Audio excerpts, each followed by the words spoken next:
Waitress married a homeless man for grandma's party, but he turned out to be a billionaire CEO. I married a homeless man just to keep a promise to my grandmother that she'd see me married before her last birthday. I thought it would be a game, 3 days, a fake husband, and then we'd both disappear from each other's lives. But when I saw his face on the news, I realized I'd married a missing billionaire, a man the entire country thought had vanished, and the secret he kept nearly destroyed the last piece of trust I had left. I only lied because I loved her. Grandma was counting the days, saying things like, "Just let me see you in a white dress before I go." So I told her I was getting married. To a good man, to someone who made me feel safe, someone who didn't exist. The truth? The man I was supposed to marry cheated on me in broad daylight. He held another woman like I meant nothing. And when I asked him why, he said I hadn't changed, that I was still just a waitress. Like that word, waitress, was something I should be ashamed of. I walked away, humiliated. And for a while I thought that would be the end of my story. Until Jacob looked at me and said, "Then let me be your husband." No hesitation, no fear. Just this strange quiet in his voice, like he wasn't afraid of broken things. He had nothing. No shoes, no home, no reason to care. But for some reason, I said yes. We signed a piece of paper. And just like that, I was married. To a man I barely knew. A man who thanked me every day for warm food like it was the only kindness he'd ever known. But the moment that changed everything was when my grandmother looked at him and said, "Jacob, I remember those eyes." And I should have listened. He should have asked more. Because 2 days later, I turned on the news, and the man I married was standing behind a row of microphones. Clean-cut, powerful, calm. Jacob Smith, missing billionaire, possibly on the run. And just like that, the man who swept my kitchen floor became the man the world had been searching for. And I was the girl who had let him into her life, without knowing the truth that would shatter it. Chapter 1. The Sidewalk Stranger. I met him the way you meet 100 strangers in the city, without thinking. At the corner of 5th and Ash, just outside the restaurant where I worked 12-hour shifts for minimum wage. He sat cross-legged, always in the same spot. Didn't speak, didn't beg, even hold a sign. But something about him was still, like the chaos of the world couldn't touch him. Like maybe he used to belong somewhere better. The first time I handed him a meal, he looked at it like it was something sacred. He didn't say, "God bless you," or "Can I have extra sauce?" Just one word, "Thank you." And he meant it. Like no one had thanked him in a very long time. That first week, I didn't even know his name. But I noticed things. His hands were too clean, his nails trimmed. He folded the food wrappers like origami before tossing them. He spoke slowly, clearly, with words that didn't belong on a sidewalk. "Grilled chicken and broccoli today," I said one afternoon, slipping the container from my bag. He smiled faintly. "Look," I laughed. "Better than yesterday?" He nodded. Yesterday's rice tasted like cement. I laughed harder than I should have. It had been a long day. He chuckled too, a small sound. Short, but real. And maybe that's what hooked me. That even in the middle of the mess I was living, he could make me laugh. We didn't talk much. Just 10-minute moments between lunch and dinner rush. But it became routine. Like brushing my teeth or tying my apron. He was always there. Was in the same spot. And I started looking forward to seeing him. Not out of pity. Not charity. Just something else I couldn't name. Then one day, I asked him, "Do you have a name?" He looked up slowly, like he didn't expect me to care. "Jacob," he said. And just like that, he wasn't a stranger anymore. I never told anyone about him. Not my coworker. Not my mother. Not even Dylan. Especially not Dylan. Because Dylan wouldn't understand why I kept feeding a homeless man behind a restaurant. He wouldn't understand the way Jacob spoke to me. Not with flattery, not with judgment, but with respect. Like I mattered. Like I was worth listening to. And in that small pocket of the day, between the plates and the shouting cooks and the angry customers, I could breathe. One day, I asked, "You ever gonna ask me for anything?" He looked confused. Why would I? Because everyone does, I said, picking at the edge of my apron. Eventually. He shook his head. Not me. And I believed him. But life has a funny way of testing what you believe. Because that same afternoon, I saw Dylan across the street, holding another woman. She was laughing. He was touching her like I didn't exist. And he didn't even flinch when I walked up. Not now, Chloe, he said, annoyed. I almost laughed. Almost. Not now, I repeated. You're cheating on me in public, and you're telling me not now? He sighed like I was the inconvenience. Come on, Chloe. We've been falling apart for months. You just didn't want to see it. 3 years. 3 years, I waited for him to introduce me to his family. To keep one single promise. He never did. And when I asked why, he said it. The line I'll never forget. You're just a waitress, Chloe. You're not someone my family would ever accept. It didn't matter how many shifts I pulled, how many bills I'd paid, how many nights I stayed loyal. To him, I was always just a waitress. I don't remember walking back across the street. I don't remember the look on my face. Barefoot. Still, like a statue in the noise. He said nothing, until I passed him. Wait, he said softly, and for some reason, I did. Are you okay? He asked. No. Do you want to talk about it? I shook my head, but somehow, I stayed. And we sat there, side by side on that filthy sidewalk, like two broken people pretending the world wasn't falling apart. That was the first time he asked me something personal. How long were you with him? 3 years, I said, staring at the cracks in the pavement. And he never introduced you to his family? Oh, Jacob exhaled. Then he never planned to keep you. His words weren't cruel. They were just honest. And honesty, when it's rare, sounds like kindness. We didn't say much else. We just sat there until my phone rang. My mom. Excited. Happy. Sweetheart, is everything ready for this weekend? Grandma's so excited to meet your fiancé. I froze. And I lied. Yes, Mom, everything's great. He's coming. When the call ended, I didn't know what to say. I was still standing there, phone shaking in my hand, tears threatening. Jacob looked at me. You lied, he said. I did. Because of your grandmother? You just want to see me married. It's her dream. I promised her I'd be married before her birthday, and that's in 3 days. He nodded slowly, then calm like it was the most normal thing in the world. He said, Marry me. Chapter 2. The cheating and the lie. Marry me. He said it like he was offering to carry a bag of groceries, not rewrite the ending of my life. I blinked. Once. Twice. You're joking. No. But Jacob? We don't even know each other. He nodded. I know. I stared at him, this barefoot man, sitting on a sidewalk like he belonged nowhere, and he was offering me his last name, like it was nothing. 3 days, he said gently. I wear a ring. I meet your grandmother. After that, we go back to strangers. It was insane. And somehow, it was also the kindest thing anyone had offered me in years. Why would you do that? I whispered. Jacob's eyes didn't flinch. Because you've been feeding me for months without ever asking who I was. Because I heard how your grandmother sounded on that call.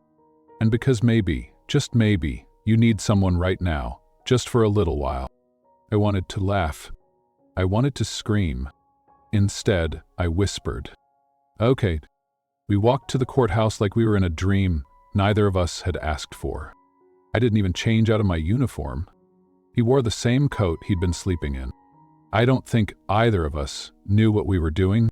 We signed our names on a form that didn't care about our intentions. When the judge asked, "Are you sure?" I said, "Absolutely." He frowned. You don't even know him. I know enough. It was no love story. It was survival. And I was tired of surviving alone. Walking out of the courthouse, my hands were shaking. Jacob, on the other hand, looked calm, almost peaceful. I kept waiting for the regret to hit me, or the panic to rise, but instead, I found myself glancing at him. at the way he held the marriage certificate like it was both ridiculous and sacred. "You okay?" he asked. "I just married a stranger." "You married a polite stranger," he said, smiling. "And one who can do dishes." I laughed. God help me, I laughed. Back at my apartment, reality returned in silence. A small studio, sofa bed, open kitchen, cracked tiles in the bathroom. "This is it," I said, kicking off my shoes. "It's home," Jacob replied, as if that was enough. He took the towel I handed him and disappeared into the bathroom. I sat on the couch, stared at the wall, and whispered, "What am I doing with my life?" Then the door creaked. Jacob stepped out, shirtless, his hair still dripping from the shower, and I forgot how to breathe. He looked strong, not starved, not broken, but built like someone who used to fight for something real. "Wow," I blurted before I could stop myself. He raised an eyebrow. "Something wrong?" "No, it's just, you don't look like someone who's been living on the street." He smirked. "You can stay in shape chasing city buses." I rolled my eyes. "Put on a shirt. We leave for my grandma's house tomorrow." "Yes, ma'am." That night, we didn't talk much. I gave him the mattress, took the couch, but I couldn't sleep. My mind kept spinning. I was married to a man I didn't know, and yet, somehow, I didn't feel unsafe. I felt watched over. Like if I broke, he'd stay near long enough to make sure I got back up. The next morning, we packed the car. He wore a button-up shirt I found at the bottom of my brother's old box. It fit better than I expected. "You nervous?" he asked as I pulled onto the highway. "I'm pretending this is normal." "Is it working?" "Barely." He didn't press. He just looked out the window, calm as always. "Why are you always so okay with everything?" I finally asked. Jacob didn't look at me. He just said, "Maybe because I've already lived through worse." I wanted to ask. I didn't. My grandmother's house came into view like something out of a fading memory. Flowers in the yard, chimney smoke in the sky. The sound of something real. My mom greeted us at the porch, eyes filled with excitement. "You must be Jacob," she said, hugging him. "The pleasure's mine." Her smile widened. "He's charming. I like him already." She led us inside, told us Grandma was waiting in her room.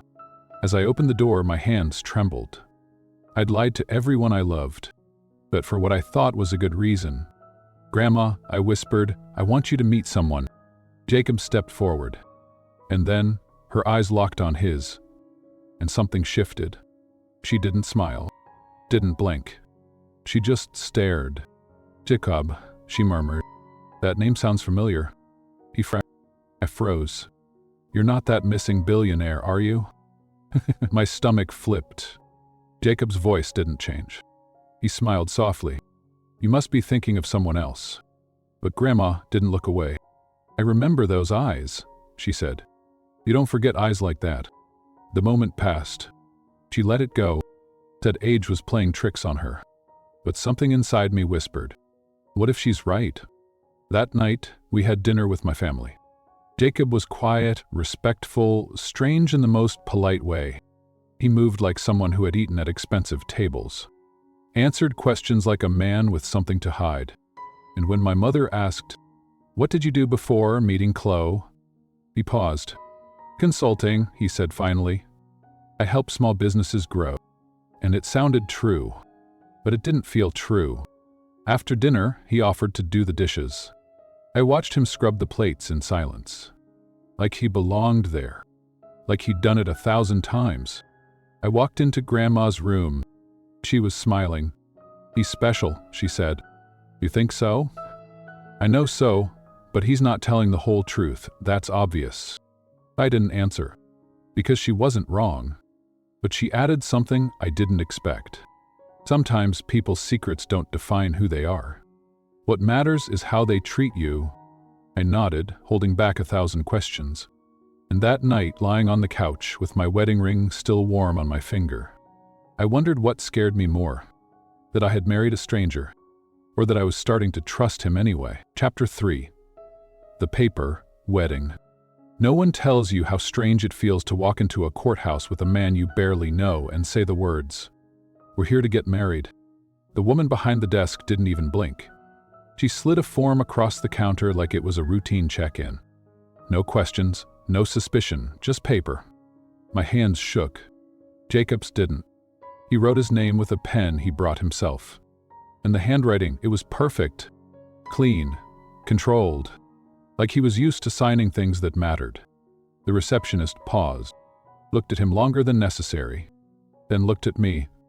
I avoided her eyes.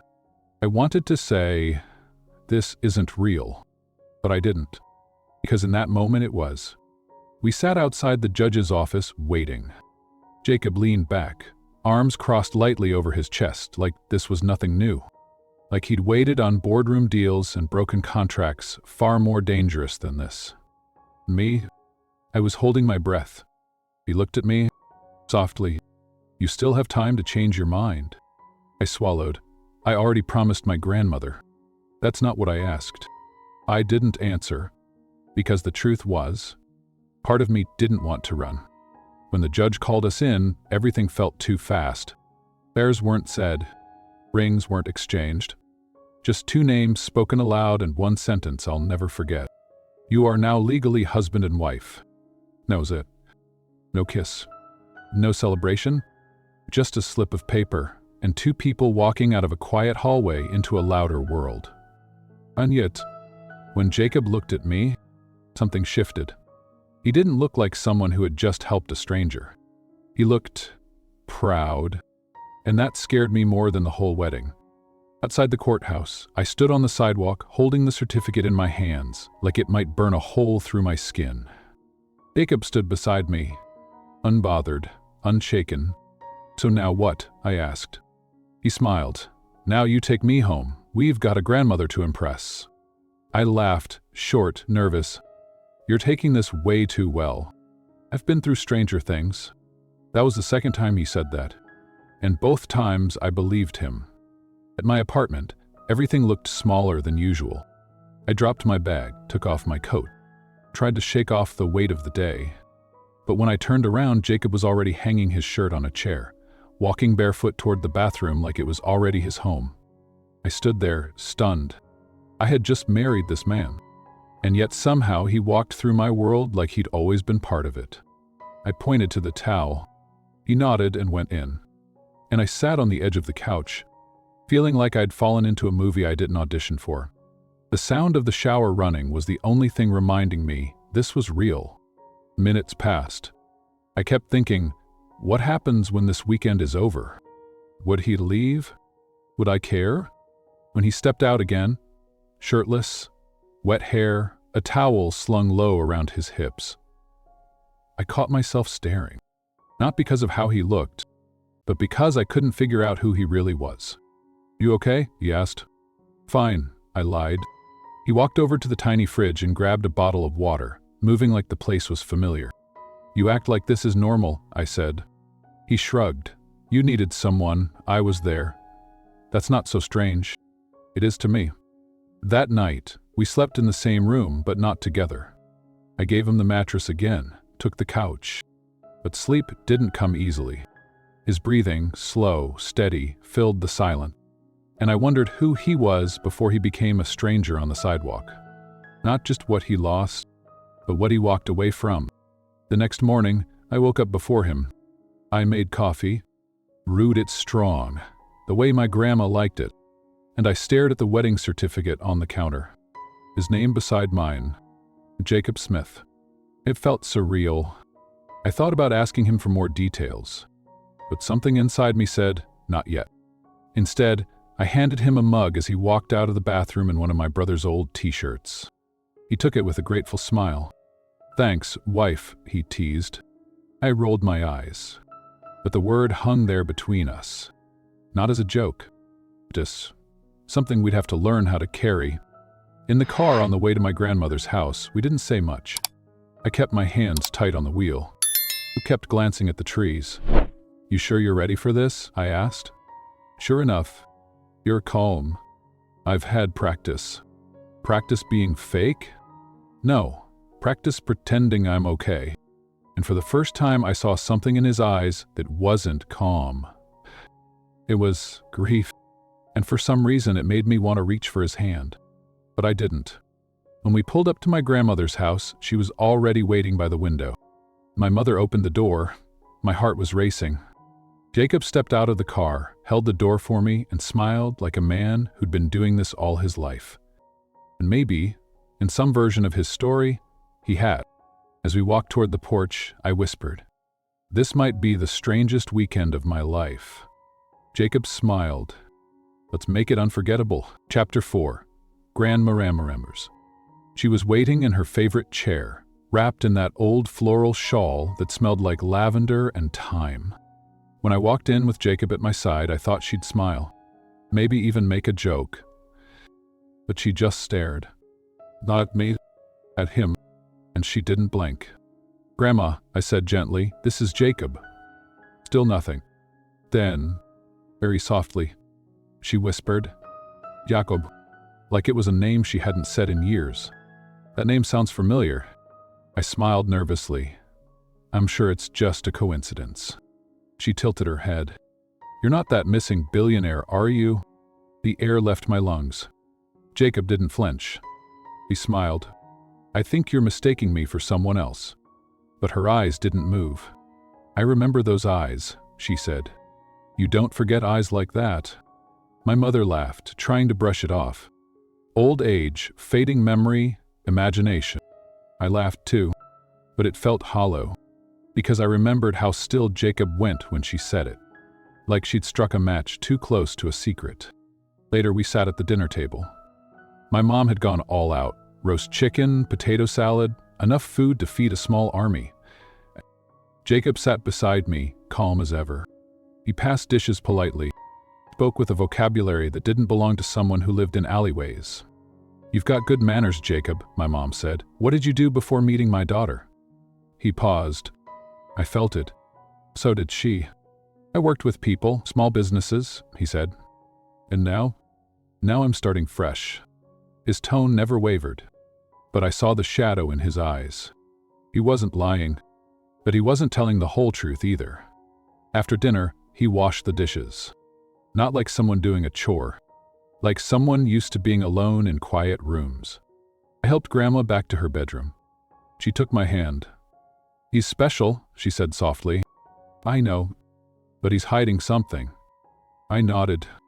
"I just don't know what—" She smiled. "Sometimes the people who hide the most are the ones who need love the deepest." When I returned to the kitchen, Jacob was drying a plate. Sleeves rolled up, hair damp from the steam. "You're pretty good at this," I said. "I know how to do a few things." "You're full of surprises." He smiled. "You have no idea." That night I lay on the couch listening to the sound of his breathing across the room. I should have felt uncomfortable, anxious, but instead, I felt something I hadn't felt in a long time. But safe. Not because I knew who he was, but because of how he made me feel. And that terrified me. In the dark, I whispered, "Jacob?" A pause. "Do you regret it?" "Regret what?" "All of this." His voice was soft. "No, not yet." We both laughed, tired, unsure, but together. And for the first time, I let myself wonder. What if this wasn't just a lie? What if it was the beginning of something that scared us both? Because it was real? Chapter 5. The man in the news. The apartment was too quiet. After we returned from Grandma's, Jacob said he needed some air. "I'll go grab bread," he offered, like that was a normal thing a fake husband did. I nodded, trying not to let the questions pile up. I'd been holding them in for days. About his voice, his posture, his perfect manners. I turned on the TV just to fill the silence. But what I saw emptied it all over again. There he was, all clean-shaven, wearing a suit, surrounded by microphones. Jacob Smith, the missing billionaire presumed to be in hiding after fraud allegations surfaced at his firm. My heart stopped. I leaned in closer, hands trembling. The man who had been sleeping on my floor, eating my food, doing dishes like he'd always belonged there. He wasn't homeless. He was him, the man the world had been searching for. The man no one could find. Until now. I turned off the TV, just sat there, frozen. My hands were clenched so tightly, I didn't notice the pain. Then I heard the key turn. Jacob walked in, a small bag in his hand.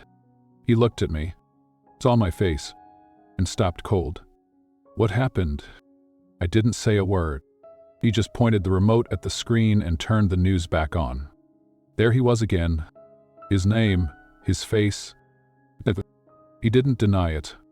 He didn't even flinch. How long? I asked, voice shaking. He stayed still. How long has all of this been a lie? His voice was quiet. It was never a lie. Then what was it? I snapped. A test drive? A vacation from your billionaire life?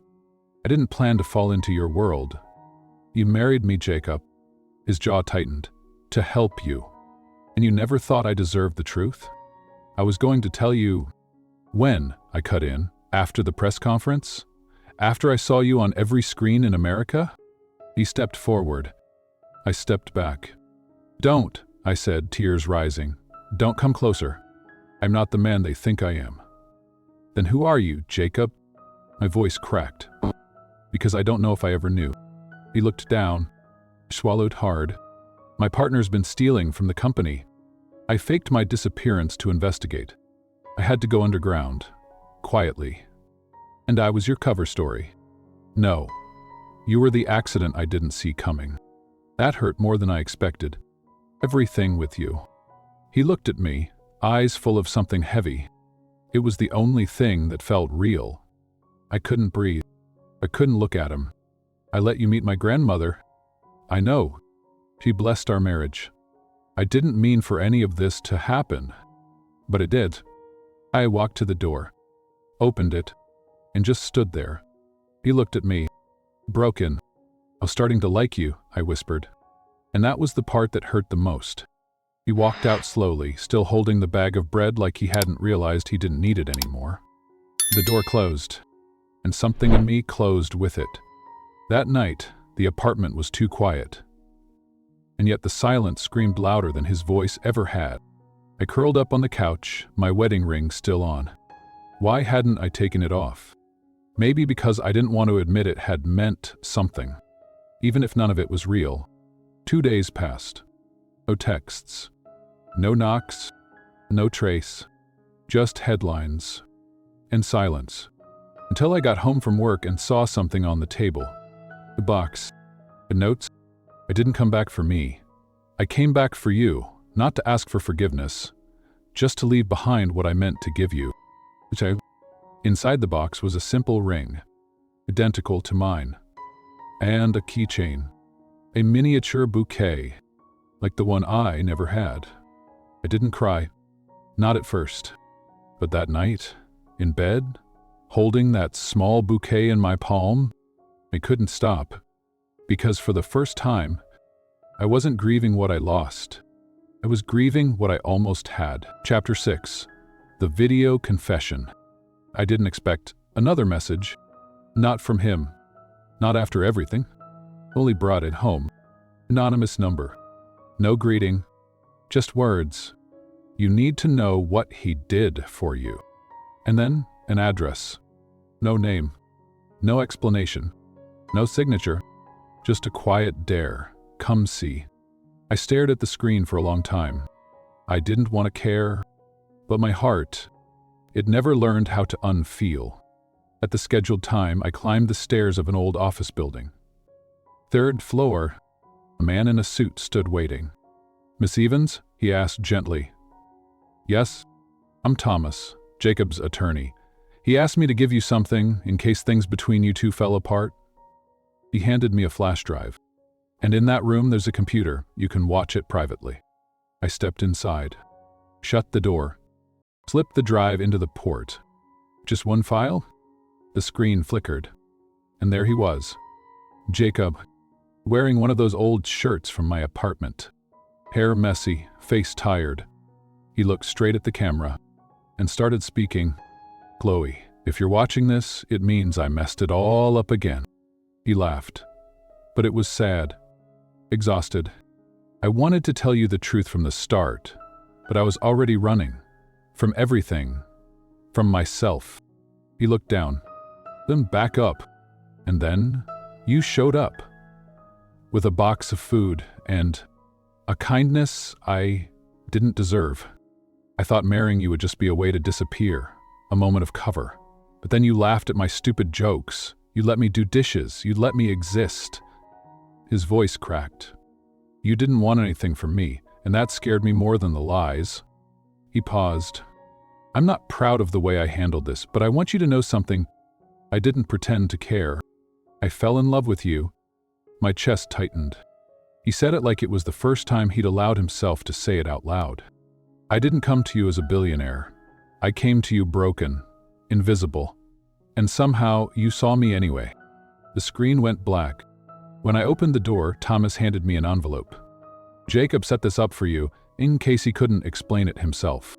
It was paperwork for the apartment, transferred to my name. I blinked.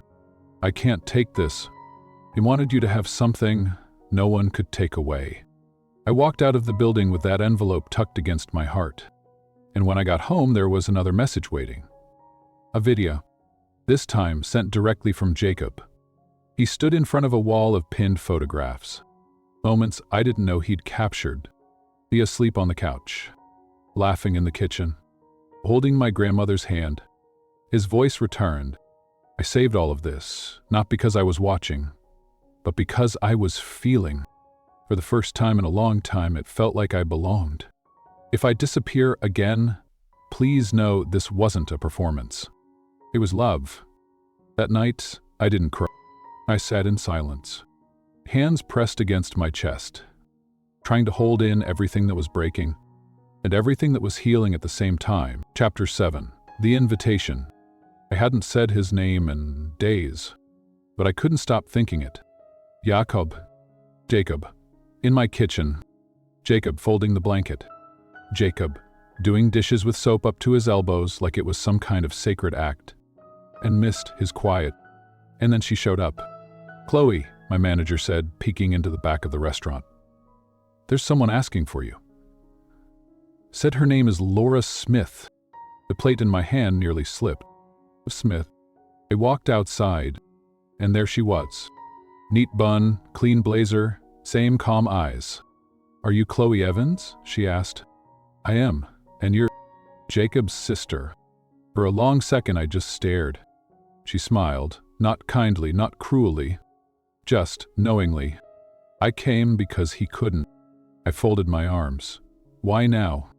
Because he still thinks about you, every day, and because he's trying to give you space even though it's killing him. I didn't answer. She reached into her purse and pulled out an envelope. He didn't ask me to give you this. He doesn't even know I'm here. But I watched what you did to him. And for him.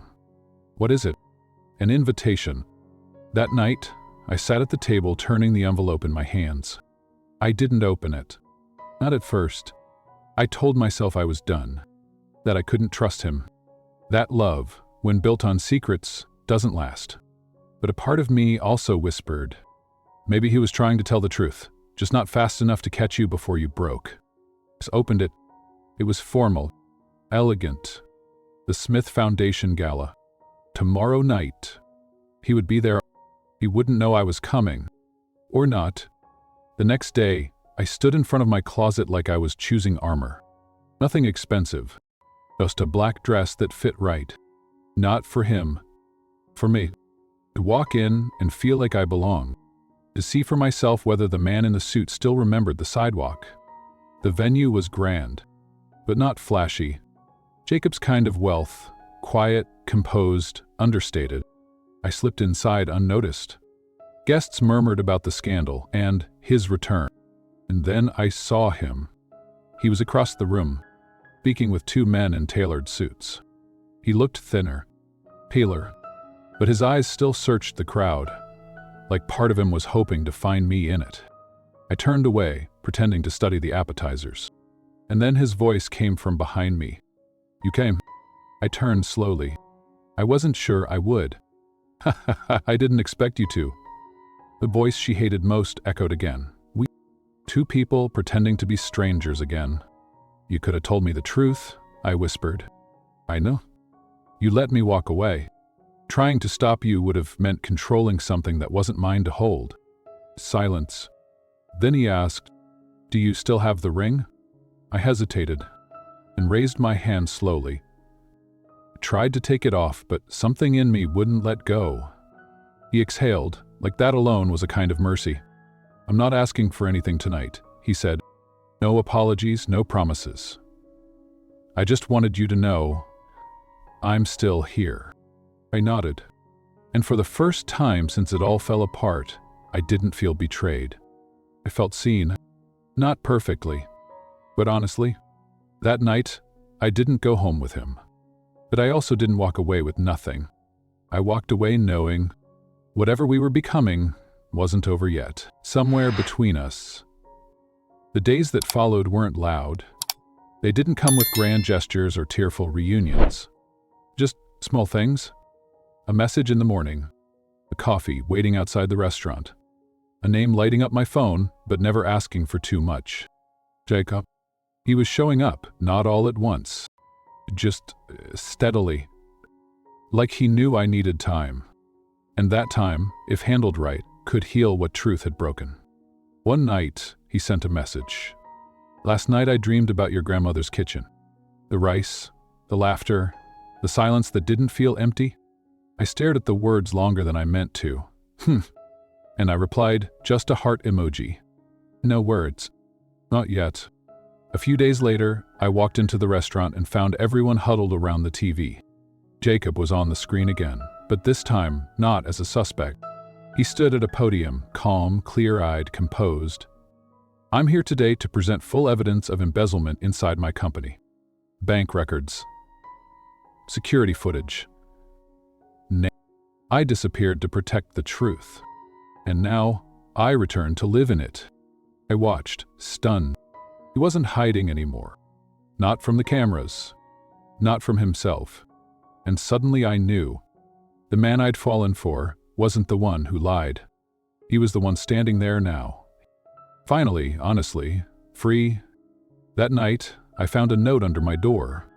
His handwriting. Simple. Steady. "Maybe I've done everything backwards. But if you still want to understand me, I'll be at our place 4 p.m. No pressure. No expectations. Just truth." I went. Of course I went. He was sitting on the same sidewalk where we met. No suit, no press, no image. Just Jacob? The man who once smiled at a box of grilled chicken like it was the first kind thing anyone had done for him in years. "You came," he said softly. "I didn't know if I would." He looked down, then up. "I've stopped trying to be impressive. I didn't fall for you because you were impressive." He smiled. "Then why did you?" I didn't answer. Not directly. Instead, I sat beside him, her shoulders touching, our silence heavy but not uncomfortable. "I never asked you to forgive me. Maybe I'm still not ready. I'll wait." I turned to him. "Don't say things unless you mean them." He looked me dead in the eyes. I've never meant anything more. The world moved around us. Cars passed. People walked. But I stayed there, on that old sidewalk, with the man who broke my trust, and was slowly, painfully learning how to earn it back. Not with money, with moments. Chapter 9. The real kiss. It wasn't the way he looked at me. It was the way he didn't look away. For weeks, Jacob had been rebuilding his life, quietly without asking me to be part of it. And I hadn't said yes. But I hadn't said no either. We existed in the middle space. Between pain and peace. Between almost and what if. That afternoon he showed up at my door with groceries. "What's all this?" I asked. "I told you I'd learn to cook something besides omelets." He smiled. "You meant it." I always meant it. We cooked in my tiny kitchen. Chopping, stirring, laughing. He burned the sauce. He dropped the garlic. It felt like a life we weren't pretending to have anymore. Just living it. We ate on the couch, knees bumping, plates on laps. And for the first time, I felt it. The fear was still there. But it no longer ruled me. I looked at him and said the thing I hadn't dared to speak. Sometimes I think the kiss that didn't happen was the one I never stopped thinking about. He set his plate down slowly. I think about it too. He didn't move closer. He didn't reach for me. He just waited. I took a breath. If I ask you to kiss me, never. It can't be a memory. It has to be the beginning of something real. He looked at me, no hesitation, no pride. Only this quiet, patient devotion I hadn't earned, but somehow still had. And he said, "Then kiss me." I leaned in. He met me halfway. It wasn't soft at first. He was full, hungry, certain. But then it melted into something gentler, like we'd both found the place we'd been aching to return to. When we pulled apart, I kept my eyes closed. Because the feeling didn't need to be looked at. It just needed to be felt. He rested his forehead against mine. I didn't know if this would ever happen. Me neither, I whispered. But I'm glad it did. That night, he didn't leave. We didn't talk about what it meant. We didn't plan a future. We just existed in the moment we'd both earned, with all its scars, all its softness. And when I woke up the next morning, he was still there, breathing, still, like peace had finally decided to stay. Chapter 10, The Choice to Stay. The sun hadn't fully risen when I opened the letter. His handwriting, still the same. No titles, no bold gestures. Just the truth. If you're reading this, it means I still lose my breath when you look at me. I don't want to run anymore. I want to stay. But only if you choose that too. If your answer is yes, meet me. Same rooftop, 6 p.m. No expectations, just presence. I read it twice. Him once more. By 5:58, I was standing in the elevator. At 6:00 sharp, I stepped onto the rooftop. He was there. No suit. No disguise. Just Jacob, the man who once sat on a sidewalk and thanked me for rice and broccoli, like it was a miracle. "You came," he said softly. Of course I did. He reached into his pocket. A small box. He didn't kneel. He didn't promise forever. He opened it. And inside was a new ring. Simple. No diamonds? Just engraved initials. Key and jade, no lies, no leaving. "I'm not asking you to say yes to a fairy tale," he whispered. "Just to this. A life where we build slow. Where we choose each other every morning. Where the truth is messy, but it's ours." Eyes blurred. He took a step closer. "Will you stay?" I held out my hand. No speeches. No applause. Just one small, trembling answer. Yes. He slipped the ring on. We didn't kiss right away. We just held each other, like home had finally found us. Not in a mansion, not in a newspaper headline, but here, on a rooftop, between two people who had every reason to give up, and chose not to. 3 months later, we married again. This time, in Grandma's backyard. No contracts. Just chairs, twinkling lights, and people who believed in second chances. He stood in front of me and said, "I've been rich, I've been lost. But this is the first time I've ever been whole." I laughed through tears and said, "You weren't my rescue. You were my reflection. The part I thought no one would ever see." That night, we danced barefoot on the grass. And as the sky turned violet, he leaned in and whispered, "The almost kiss?" It was never almost. And I knew what he meant. It had always been love. We just had to grow brave enough to live in it. What stays? Love doesn't always arrive with certainty. Sometimes it shows up in the form of a stranger on a sidewalk. And sometimes it walks away before it learns how to stay. But real love? It comes back, not to impress, but to try again. Chloe didn't fall for a millionaire. She didn't fall for a title. She fell for a man who knew how to say, "I was wrong, and I still choose you." And Jacob? He didn't need someone to forgive him. He needed someone who saw him before he had anything to offer. Because sometimes the love that heals you isn't the loudest. or the most perfect, but the one that stays when all the noise fades. So, if you've ever loved someone you couldn't explain, if you've ever waited for someone to finally come back honest, you're not alone. And if this story reached a part of you you don't always let people see, then maybe, just maybe, the next story will go even deeper. If you felt something, leave A in the comments. Or tell us what moment hit you the hardest. Because stories like this aren't just meant to be watched. They're meant to be felt. And the next one? It might just be yours,